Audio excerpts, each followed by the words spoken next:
એક પણ દિવસ એવું નથી કોઈ પ્રમુખનો ફોન આવ્યો કે મહામંત્રી કે પ્રભારી અર્જુન ચૌધરી કઠપુતળી જેવો. હા, આ પહોંચાડજો આ વાત. અર્જુન ચૌધરી એટલે કઠપુતળી, જેટલું નતા એટલું કામ કરવાવાળો. જિલ્લાના ટીમની એની જવાબદારી છે કે મને મોકલવું છે કે આ સીટ નબળી છે, આ જિલ્લા સીટ છે કે આ વિસ્તાર નબળો, ત્યાં મને મોકલવું જોઈએ. આ બધા ઘણા બધા અને ઉમેદવારો આપી દે તો વાંધો ને ભાજપ અને જીતાડવા માટે કોઈ નીકળ્યો છે, જિલ્લા પ્રમુખ નીકળ્યા છે કોઈ દિવસ? કોઈ મને બતાવ્યો ફોટો કે જિલ્લા પ્રમુખ નીલભાઈ રાવ કોઈ જગ્યાએ જિલ્લા પંચાયતના ઉમેદવારને જીતાડવા માટે કોઈ સભા કરી છે? એમના 3 મહામંત્રી છે. તમે બહુ સારો શબ્દ વાપર્યો. આ 10 વાગે ઉઠે અને ઉઠીને સીધા એસી કાર્યાલયમાં જતું રહેવાનું. આખો દિવસ ત્યારે ફોન ઉપર બધું ટીચિંગ કર્યા કરવાનું બધું. અને કોઈ મહત્વના નિર્ણય લેવા હોય તો અમને તો પૂછો, અમને પૂછો. આ લોકોની સામે કોણ લડે છે? આ ગુંડા લોકોની સામે, ધૃષ્ટરાષ્ટ્ર એટલે કે કૌરવોની સામે કોણ લડે છે? બાકીનું પછી જીતી ગયા પછી બાકીનું મારે કહેવું નથી, બધા તમે જાણો છો. આ બધા કારણો છે, આમાંથી આપણે બહાર નીકળવું પડશે. ભારતીય જનતા પાર્ટીના કાર્યકર્તા તમે છો, એને ખબર છે. લોકો કામ માટે જાય 10 વાગે, 8, 9, 10 વાગે. ભાઈ તમે નેતા છો, તમારે વહેલી સવારે જાગવું જોઈએ, લોકોના પ્રશ્નો સાંભળવા જોઈએ.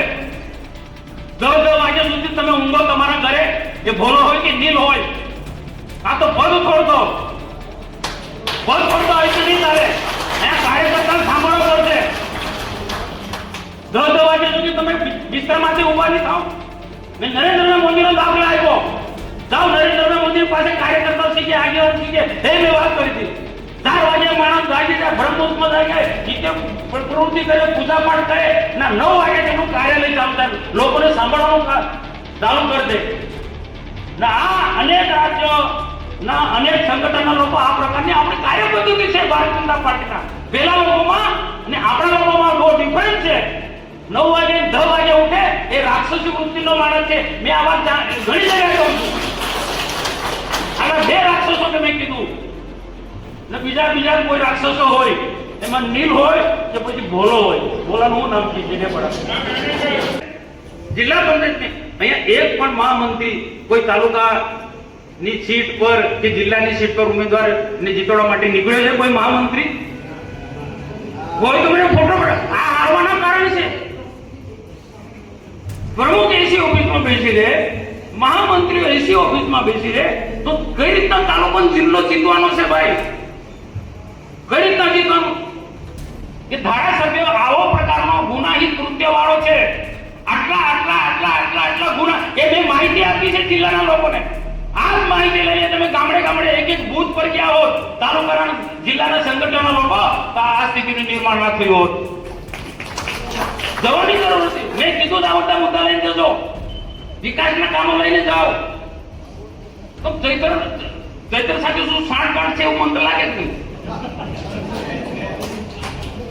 એ કાઉન્ટર નથી કરી શક્યા.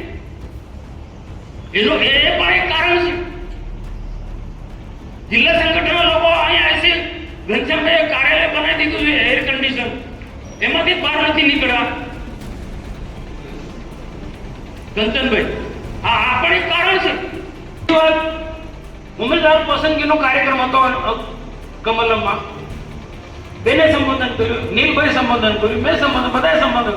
અર્જુનભાઈ પ્રભારી છે, મુઠ્ઠી તલવાર વાળો પ્રભારી. હું તો જે મને અનુભવ છે પ્રકાર બોલું ને ભાઈ, મને જે અનુભવ થયો તે પ્રકાર હું બોલું. મેં મુઠ્ઠી તલવાર વાળો પ્રભારી અર્જુન, નામ પણ કઈ રીતના અર્જુન પડી ગયું મને ખબર નથી પડતી. એ એમને સંબોધન કર્યું. પછી નીલભાઈ ઉભા થયા, પૂર્ણ સમાપન થઈ ગયું. જેને પણ કઈ નાની મોટી તકલીફ હોય તો મને ફોન કરજો.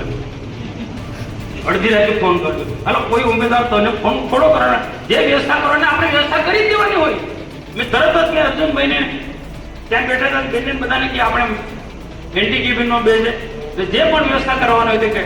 એટલે મેં એ જ વાત કહી હતી ને એ જ વાત કહી કે ભાઈ આપણી પાસે પૈસા ના આવ્યા હોય તો ઘનશ્યામભાઈ પાછલા વર્ષમાં ઘનશ્યામ દેસાઈ જાડેજા જે કામ કરતા હતા એ બી મિટિંગમાં હતા. એ રીતના વ્યવસ્થા આ જ મેં વાત કરી હતી. અને ઉમેદવારો નક્કી થઈ ગયા છે પ્રચારમાં સામેના આક્રમક તૂટી પડ્યા છે. આપણો ઉમેદવાર નથી નીકળતો પૈસાના કારણે. જે પણ વ્યવસ્થા થાય ગમે તેમ કરીને એને પૈસા આપો. આ લડાઈ કોના લીધે લડ્યો? પાર્ટીના ઉમેદવારોના લીધે લડ્યો. તાલુકાના ઉમેદવાર કે જિલ્લાના ઉમેદવારો. બીજું કશું નથી કે આ જ વાત થઈ, વાર્તાલાપ થઈ. આદિવાસીમાં બંને આદિવાસી બહેનો મારા બહેનો છે પણ સમાજની અંદર આની જે અસર થઈ છે બહુ ગજબની ભયંકર જે સોશિયલ મીડિયામાં ચાલ્યું છે. પાછળ બધી વાતો કરે છે, મનસુખભાઈ બધી વાતો કરે છે. પણ બે આદિવાસી બહેનો ખરી પણ નોન આદિવાસીને પરણેલી છે. એની સાથે જિલ્લાના પ્રમુખને પણ જોડી દીધું. ખ્યાલ આવ્યો દિનેશભાઈ?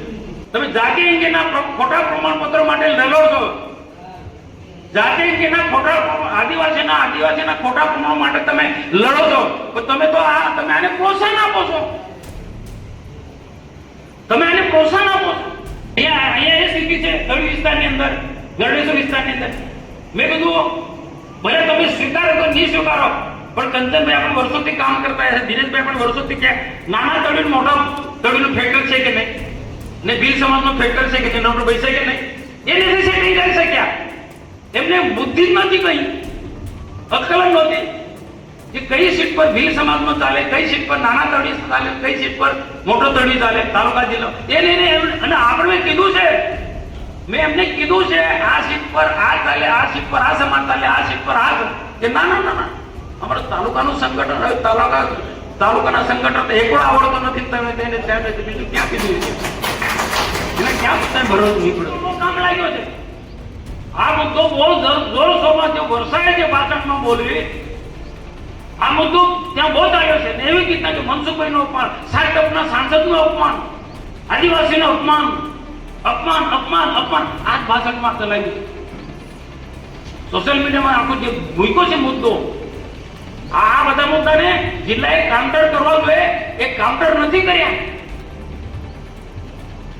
જિલ્લાએ જે કાઉન્ટર કરવા જોઈએ એ નથી કર્યા. ચૂંટણી પ્રચારની જે વ્યવસ્થા તંત્ર જે રીતના જે ગોઠવવું જોઈએ એ રીતના ગોઠવાઈ નથી. આડે ધડ આ મહામંત્રી ભોલાભાઈ વિદ્યાપાડામાં ઘરની બહાર નથી નીકળ્યા. ઓછી દિવસે એસી ચાલુ કરે અને ખાય અને બે ચાર પાંચ લોકો સાથે બેસી ને ચૂંટણીનું કામ દેખે. આ રીતના ચૂંટણી જીતાય ભાઈ? મારે તો સારો સંબંધ છે પણ આ તો કેવું પડે ને. આપણે આળસમાં રહે, નામના ભરોસે રહે તો શું થાય? શું થાય? આમના ભરોસે રહે, નીલેન્ડ કંપનીના ભરોસે રહે તો શું થાય? વિધાનસભામાં જાય તો એમના ભરોસે નથી રહેવાનું. આપણે ભારતીય જનતા પાર્ટીના વિચારધારાના વળેલા કાર્યકર્તા છે. 2 વર્ષ સુધી એવી મહેનત કરો જે પહેલા પાછલા 20-25 વર્ષમાં આપણે જે મહેનત કરતા હતા ને ઋષિભાઈ, તમે વડીલો છો, દિનેશભાઈ તમે નીકળી પડો, કોઈ કે નાખો, અશોકભાઈ તમે કોઈ કે નાખે, પ્રકાશભાઈ કોઈ કે નાખે નીકળી પડો. એવું નથી કે આપણી પાસે કોઈ ટીમ નથી. એટલે એમને મેસેજ આપો કે તમે કામ કરવામાં સક્ષમ ના હોય ને નીકળી જાઓ.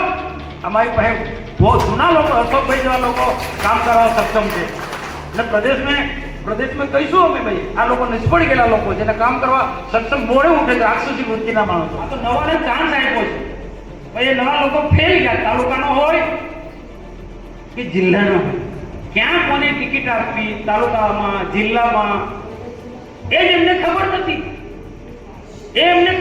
આવા નોલેજ વગરના લોકો બેસી ગયા છે.